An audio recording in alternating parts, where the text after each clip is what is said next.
Jenna. Well, hi, Shelby. And welcome back to Miss Willa's Book Club podcast. Wow, my words are slurring and I'm literally completely sober. Happens sometimes. It happens. Well, I'm super excited for today's episode. We are doing Morning Star by Pierce Brown. This is the third book in the Red Rising trilogy, and this is going to be a fun one. I can't wait to talk about this. Yes. What did you think of this book? What did you rate it? I gave it 5 stars. Easy 5 stars. Yay! That makes me so happy because you only gave Red Rising, what, it was like 4.5 or something like that. And then I think you gave Golden Sun 5 stars and Morning Star 5 stars. I did. I absolutely adored this book. I felt like, I mean, we'll get into more in the spoiler section, but I felt like it ended off on a really good note, and I feel like it's set up really well for the next part of the series too. So yeah, I loved it. Yes. Yes, it was so good. I gave it 5 stars too, obviously, which was great. This series was everything I thought it was going to be, and that makes me really happy. Yeah. And I didn't know. Like, we were just kind of talking about off camera. I was like, it's Shelby's first sci-fi series. Yay! We did it. We got to read sci-fi. And 5 stars. Yes. Which is so exciting. Always good to have a 5-star book. I know. I love it so much. So where does this fall? Where does Morning Star fall in your favorites in Red Rising, Golden Sun, and Morning Star?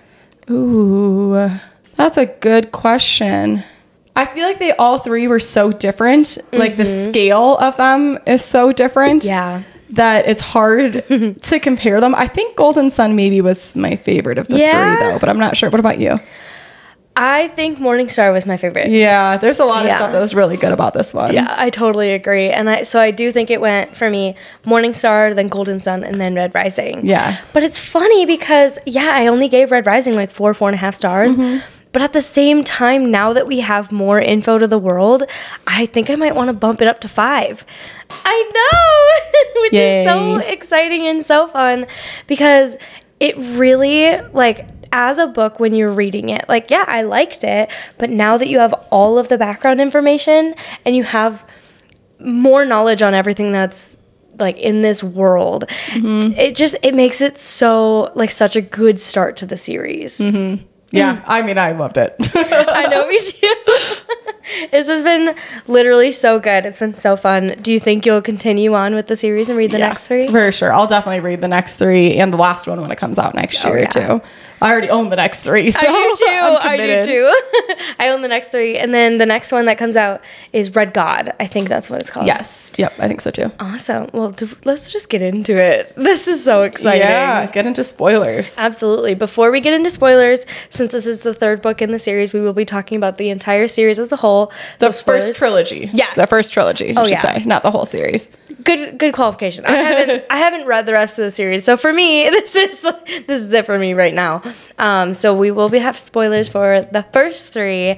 But let's get into it. Yeah. To start out, what was your favorite part of this book? Sorry. That was a harder question. I know. That was a harder. I got to start with something less open-ended. I'm sorry. I don't know. Totally fine. That was. I'll go backwards instead. You're totally fine. I'm sorry. Can you just see the look of blank panic? You're like, that's really funny because my first thought too was like when I was going through it, I was like, well, what was my favorite part of the book? I was like, other than the whole book? Right. I think one of my favorite parts was when they're on whatever icy planet. I'm not remembering the name of it that Ragnar had taken them to. And they've taken Sephi the Quiet with them, and they're going to her gods, which are really just the golds that are on the planet, and they murder the 2 golds there in front of Sephi, and you can just see all of the gears starting to turn in her head. And she's like, oh my God, I understand what's going on. Like, my mom was lying to us. Everybody's been lying to us, and I'm not going to deal with this shit. So that scene of her having that realization of what was going on, that was probably my favorite scene. I also really loved that scene and the impact that it caused. Yeah. You could just feel it. Right. It was like just the tension. It was so cool. And one of the gods ended up being one of the people that was at the institute. Yeah. Oh. He's one of the proctors from the institute. That's the word I was looking for. Yeah. What about you? What was your favorite scene? Okay, so my favorite scene was a really long one. So it started out where, so Darrow lets Cassius out, and he was like, "We'll let you go." Yes. Yeah, we'll let you go. You'll be fine. And then Cassius turns on him and takes, not Victra. Who is Victra's sister? Yes. I'm not remembering her name. Me neither. Fuck her. I won't even say her name. Oh my God, I know. So she's the worst. I hated her. But yes. I hated her. Kills her. Well, no, doesn't he? Wait, no. I'm mixing up parts. Go ahead. Finish. So, well, when they're down there, and she was trying to talk, and Victra's sister was like, killed her through the bars, right? Through the bars. Like, that's what I was thinking of. Yeah. Oh my God. But when they let Cassius out and he takes Victra's sister with him, and he was like, yeah, let's go. And he was like, it's my duty. And he turns on Darrow. I was like, holy shit. And so that's where my favorite part starts. And then when they're like in the fighting scenes with Octavia and Aja, and then you find out that Cassius was never bad, I was like, totally got me. I was 100% fooled in that Me too. scene. I really thought, because that felt like the type of author that Pierce Brown is, it felt like he really might let Cassius truly have betrayed them and go back to the other side and really fucked him all over. And like, I could have seen him ending this trilogy with a little bit of a like, yeah, they lost, but there's, you know, still hope from other Reds or something like that. And so that was fun, because a lot of times when there's scenes like that where there's a betrayal, I think, I don't want to say it's more obvious, but you maybe get more hints that that's really not the direction it's going to go. But when Cassius cuts off Darrow's hand, that was really, for me, a line where I was like, wow, he really is fully on the other side. Wild. And because I kept waiting for so long for Severo to wake up, because I was like, oh, he's not really dead. He's not really dead. And then they're still just talking about his dead, cold body. And I'm like, what the fuck is going on? Yes. Oh my God. I was like, literally, I was like reading it and I was turning the page so fast. I was like, what's happening? What's happening? I really thought he was dead. And especially for him to be dead right after he got married. I was sobbing. I was like, they just got to they're never gonna be happy. I know. Well, and then that too. So Severo had already died. Right. And then they brought him back to life. Right. And so I was just like, well, they're not gonna do it twice. I mean, they did, but I was like, oh my God. I was like, he just died. And I was literally reading it at work when he died the first time. And I was like, Jenna, I like sent you tear trophies. And I was like, I can't believe this. Oh my God, Severo's dead. And so since they brought him back the first time, I was like, there's no way it's going to be a second time. Like, that's how I felt too. That's what I thought too. I really didn't think he was coming back. And because Ragnar did truly get killed off, that's part of why I was like, God, maybe he is going to do this. Not everybody survives, but but oh my God, Ragnar. I was that was so sad. He's like bringing him back to his planet, and everybody's respecting him, and everybody's so excited. Nope. Oh my God, what was his name? Ragnar the Brave or something? I don't remember. That? It was something along those lines, like something. And so like to see everybody on his planet just like viewed him as like this idol. Oh my gosh, it was so precious. But when he died, I was a mess. And he was like, I will die fighting for my people. I know. Oh my God. Because he died, I feel like now we have access to like his family and the Obsidians and his people, and I felt like that was like his death actually meant something. Kind of, although it's funny because it takes a while before that happens, because I mean, I figured that, you know, because it's a book, I kind of figured that they were going to be able to convince Safi to go along with it, but it was a lot more challenging for them to negotiate with the Obsidians without Ragnar there. Absolutely. I know. I got so in the very beginning of the book where we have, so Darrow has been captured and now he's with the Jackal under that fucking table for like months on end. Like 9 months, like almost a year. Just a deprivation box, just like can't see, hear anything. It has a feeding tube, so he's not like eating or drinking anything. And quick spoiler, if you haven't read the entire Throne of Glass series, skip forward a minute or two. It reminded me of Kingdom of Ash. Yeah, with the mask and everything. Yeah.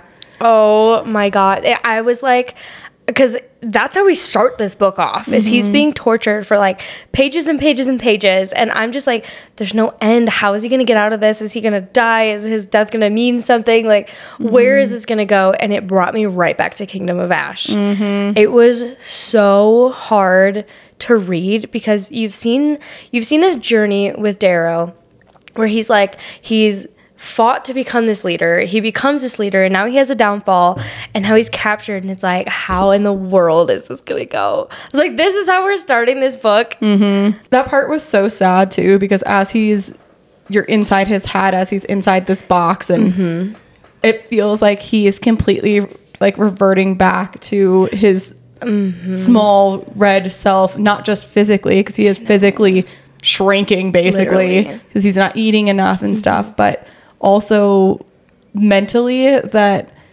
he doesn't have the same confidence or drive that he was having before. Like he was ready to kill himself in the box. Yes. And he was like on that edge, not having the same motivations that he had before. And even as he's getting out, he's just still so traumatized from what he went through that it takes him a little bit of time to like work back into where he was before. I know. I liked that though, because it really, like, your leader can be knocked down so far like that.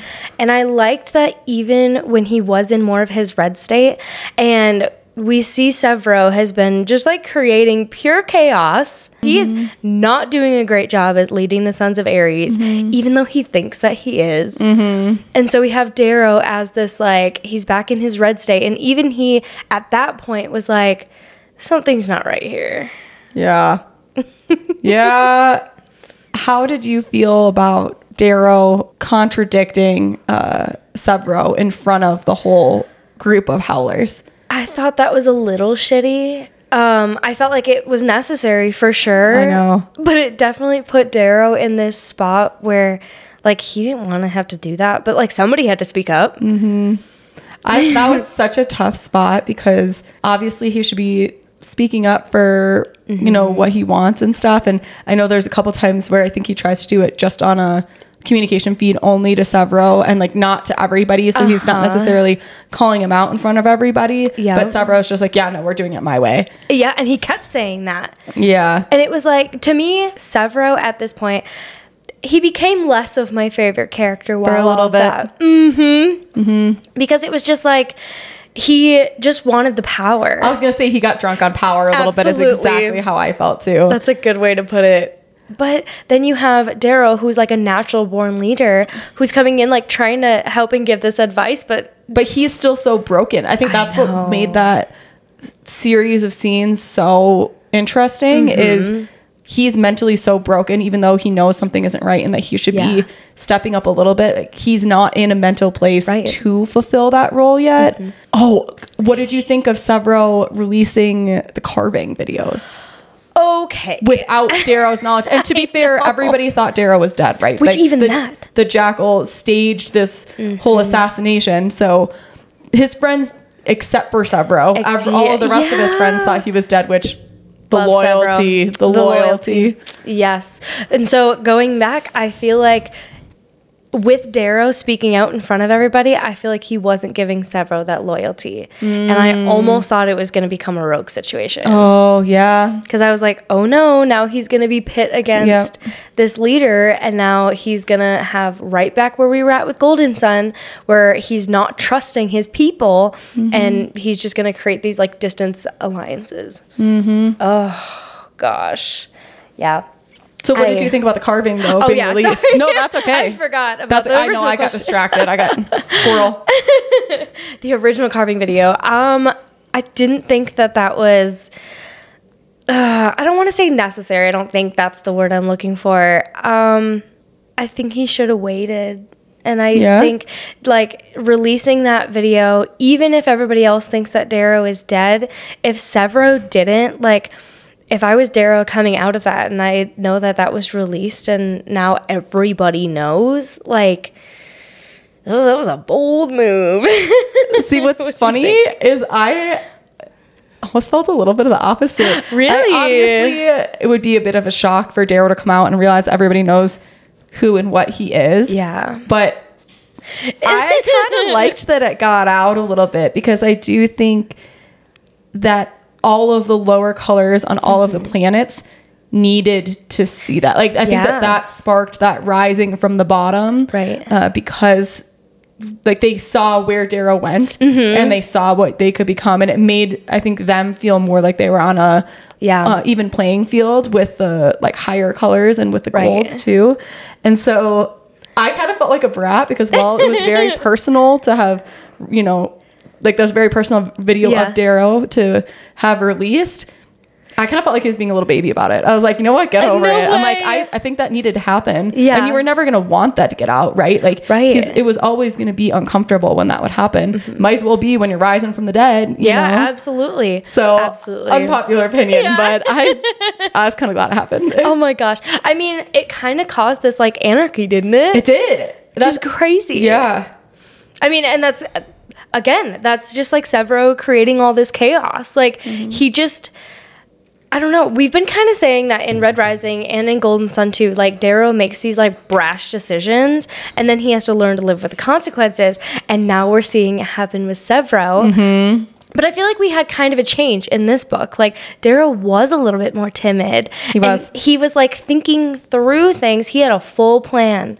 And so I liked seeing that like switch with Darrow. I agree. I think he learned in the other books, and when coming into this one and coming out of his trauma, I think it reset how he was thinking about stuff. Yes. And I agree. I liked how he approached this too. It was cool too, because you see the world just like slowly getting bigger as the books go on, because Red Rising is just really at the Institute on Mars, and then we're kind of on Mars, or let's say Mars/Luna maybe, and Golden Sun, right? And then you get all the way to this book, and it's Mars, Luna, the rim, like all of our solar system. So it's like really spread out, all of the moons of Jupiter and stuff, like everything. And so that was kind of cool too, because you have to see Darrow get bigger in who he's leading. But it's not even just him, because to your point, it's Severo also has a pretty strong leadership role. And by the time Mustang comes back, and then at the very end of the book too, Mustang being like the leader at the end and not Darrow, I kind of liked.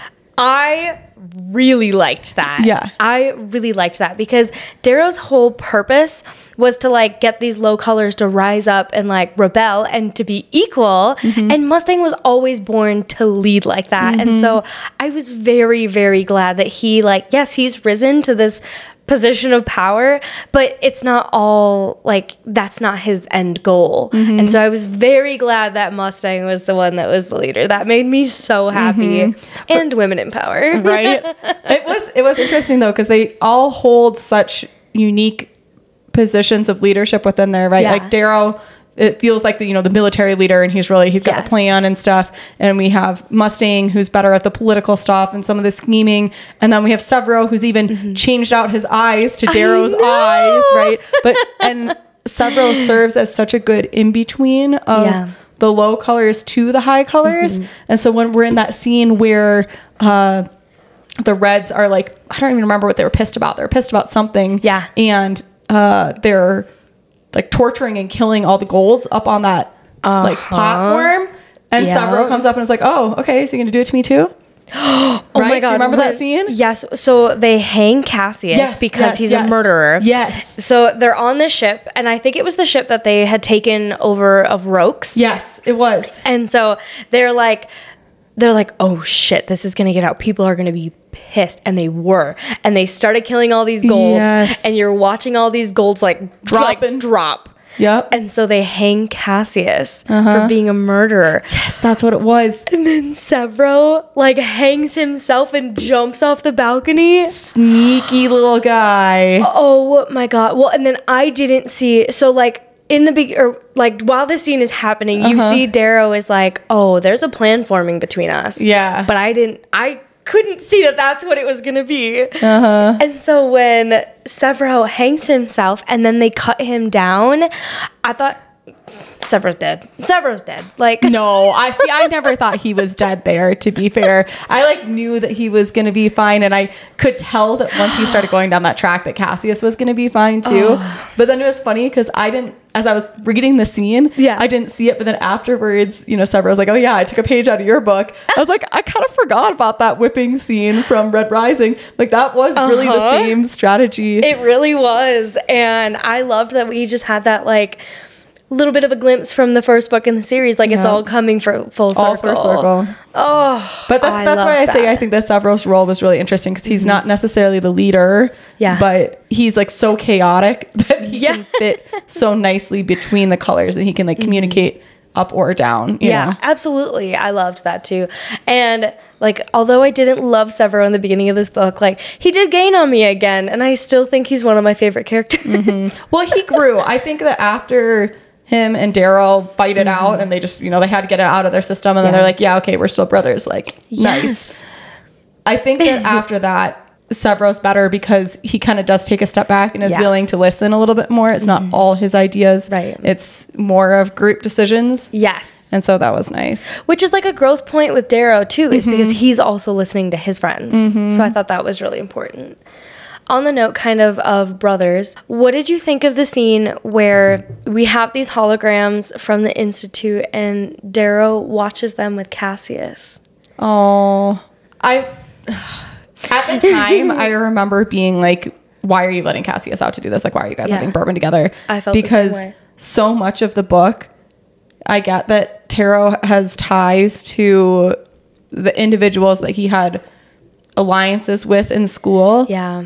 But he leans on that so much. Like he still is thinking about their safety and their whatever after it's so clear that they'll never be on his side. And Roke in particular. Absolutely. Because he's like being so sad that Roke is going to kill himself instead of like them, killing him, which they usually could have. Oh, and he's so respectful of Roke. And like Roke was never that respectful of you or anybody else. And same with Cassius when we thought Cassius was bad. I know. And it kind of pissed me off that Darrow kept being what I felt like was too soft in those scenarios. I know. And I did think that was a downfall of Darrow is because he like people change, and if that's for the better or for worse, which we think that's what's happening with all these characters, and he just wants to see the good so bad, and he doesn't want to believe that they have actually changed, and that means as much to them as it does to him.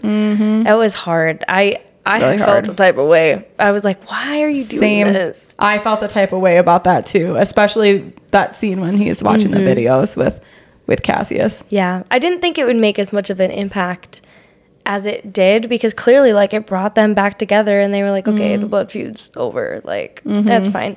And then Cassius really does end up on their side, which is very, very special. But yeah, it was hard. God, I still can't believe how much they had me fooled with that though. Me too. I did not see it coming at all. So crazy. There were so many points in this book where I was just like, did not see that coming. This whole series, I felt that way. There were so many good twists and turns that I didn't expect the story to go the way it was. Seriously. Also, oh my God, like on that note, Victra. I want to talk about her a little bit. Oh yes, because in Golden Sun, Roke I think is actually the one who stands up for Victra and is like, Victra isn't her sister. Like you guys need she's been nothing but loyal to us. She's a part of us.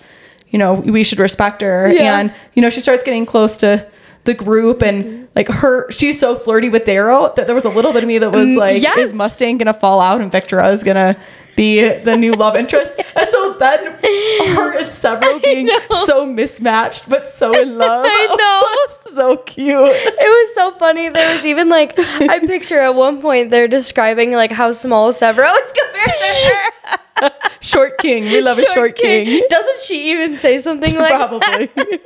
Oh my God, on the note of like being funny, there was one line in here that I was cracking up at. It was like, bye Felicia. James and I were both dying at that. Oh my God, there was another line too. I'm hoping that I'm not going to remember what it was, but yes, the bye Felicia I was dying laughing at. And there was some poop line somewhere too that I'm like, I knew that you would appreciate because you had talked about in Red Rising, thinking that all the like poop and fart jokes were like so funny. And just growing up with brothers, I think that shit is so funny. And so there was definitely one line, and now I'm not remembering what it was, but there was one specific one in here that was really funny too. So I saw that little the tiny little taste of Red Rising in there, and I knew that you would like it. Yeah, and it was by Severo. I actually know what you're talking about. He calls him like a crap head or something. Yeah. Something funny like that. Yeah. Because I remember even being like, oh, there we go.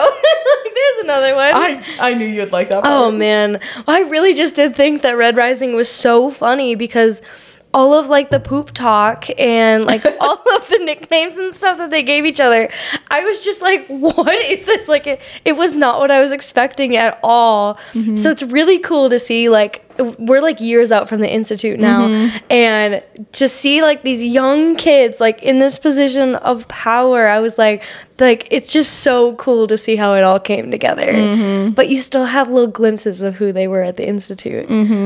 I like that we get more revealed in this book also about the Sons of Ares as a whole. Yeah. And maybe that's what we can talk about Quicksilver a little bit. Yes. Were you expecting him to be the true money purse for the Sons of Ares? Because I didn't see that coming. That was a surprise to me too.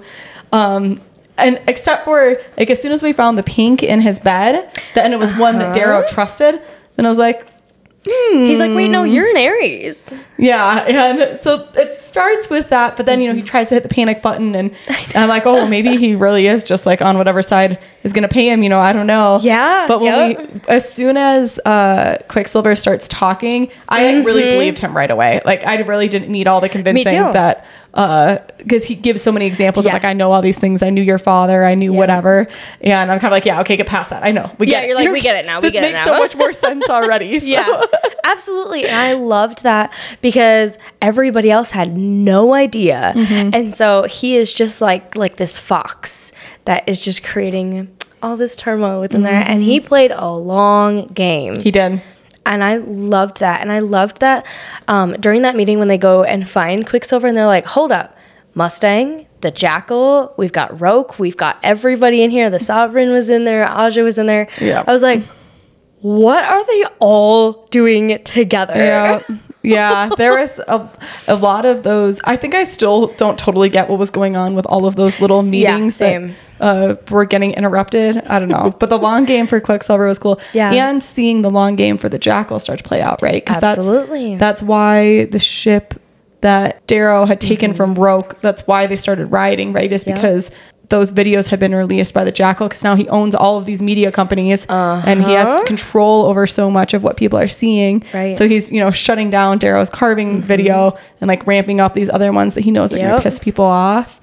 It all kind of just like started to come together because I remember, was it at the end of Golden Sun, or maybe it was in the middle, when we were like, why the media companies? Like, why was it that he wanted these specifically? And now we're seeing why. It was just so interesting. I loved to see at the very end when they kill Octavia and she was like, please stop him.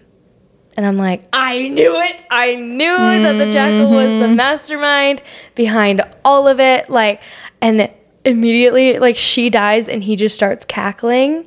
I was like, oh, chills. I was really nervous. I was like, I really didn't know how they were going to stop those nukes from going off. I didn't either. And the fact that they didn't stop all of them. I know, which felt, that's what I like about this book, or this like series though, is they don't always win everything. Like there is always a little, like some people do die. Like some things do happen. Yeah. It makes it feel more realistic. It does. And I like it too, because when I think it was Octavia saying to Darrow, he's like, I don't want to be in this position of power. And she's like, well, you're going to be. There's always a sacrifice. There's always a sacrifice. It's always going to be something. And we're seeing that happen already. And so Darrow is like starting to question. He's like, well, do I even want to be in this position? One of the scenes that I think like had so much imagery and like kind of made me a little sick was when their ship crashed. oh, on the icy planet, and then they're like they're like in survival mode. They're trying to find all their ships. They're trying to find where any supplies. They've got anything. So they crashed into the water, and already it was intense trying to pull people out of the water. Gosh, and the big monster thing is trying to eat them. And so they finally get out of the water, and they're like, well, our only chance of survival is to go to the ship that Cassius was in. And I was so sure that some of those people were still going to be in the ship. I was too. I like really thought they were going to get there and somebody's going to be there. And then they walk in, and like the visual of all of these like half-eaten bodies dangling from the ceiling. Yep. I was reading that part when I was up at a cabin, and I was like, oh my god, it's like there's cannibals. It's like freaking out. Yes. And then because Ragnar had said something beforehand that like, oh yeah, there are cannibals that live in these mountains, like just beware. And then you see that image, and it was just like, oh my god. That scene was so intense. I know. And now not only are you dealing with the elements and just survival mode, now you have to deal with people eating people. Yeah, there's just like so many opponents, right? They've got the weather, they've got the group from Cassius. They have they lost Ragnar yet at that point? I don't think so. I don't think they had lost him yet, but they still haven't connected with that group yet, so they're a potential enemy, right? And then there's cannibals too. So it's like every direction has something bad. Oh my god, that was so intense. So intense. There were so many points in this book that I was just like, holy shit. I had to like put it down and be like, whew. Yeah. That was a lot. But it was good though, because it kept me so interested. I did find while I was reading though, like especially closer towards the end, I would put it down and I'd be like, well, I don't want it to end. So I would like stop reading for a little while. Like, well, I don't want it to end. I know. I'm happy that there's more books for sure. Me too. I've been really enjoying the series. Me too.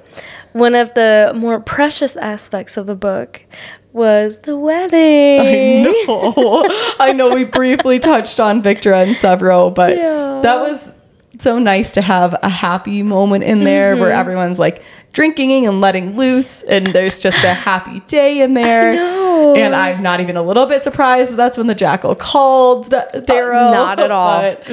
But leading up to that, and everybody's like dancing and stuff, I was like, oh, so sweet. Oh, I know. I loved it so much. And you just see finally like everybody's just having this happy moment. Like it's been go and kill and so much intense things that are happening, and then finally just like some fun, sweet, lighthearted moments, like one happy moment. I like that too, because somehow there feel like so many books where there's war that like a wedding in the middle of it is just like a little blink of happiness, for everyone in the middle of really dire situations. And especially because they describe Victra's face looking so at peace and happy, looking at Severo, and they had been, I don't want to say hiding it because everybody knew what was going on, but they had been sort of like, oh yeah, whatever, no, we don't like each other. I just pictured them like sneaking off to each other's rooms. Yes. So it was fun to have that moment where they've both clearly fully actually decided, they're like, you know what, we're doing this. This is happening. Well, and then I thought it was really funny too. They were like, how did he bag that? And when somebody goes, maybe it's his bedroom skills. I was laughing. Yep, that was pretty funny. Because I don't think of Severo like that. No. He feels like your dorky little brother. Yes, absolutely. And so I was like, whoa, it's gotta be for somebody. But yeah. That was so cute. And then at the very, very end of the book, what did you think about Mustang hiding an entire child? Yeah, that felt really out of the blue. Okay, I felt the same way. She had to have been gone for so long to cover the entire pregnancy and birth, and then just like be like, all right, I'm gonna go ditch this kid here, which I guess it makes sense. She didn't want her dad to have access to her child and stuff, but it made more sense of why she was being stricter on what her expectations from Darrow were. But that felt like a little bit out of the blue for me. It was like, for me, it was like almost as bad as a pregnancy trope. It was almost as bad as that. Yeah, it was. I didn't love it. I didn't love it for sure. Either. Yeah, it was so odd, so out of the blue.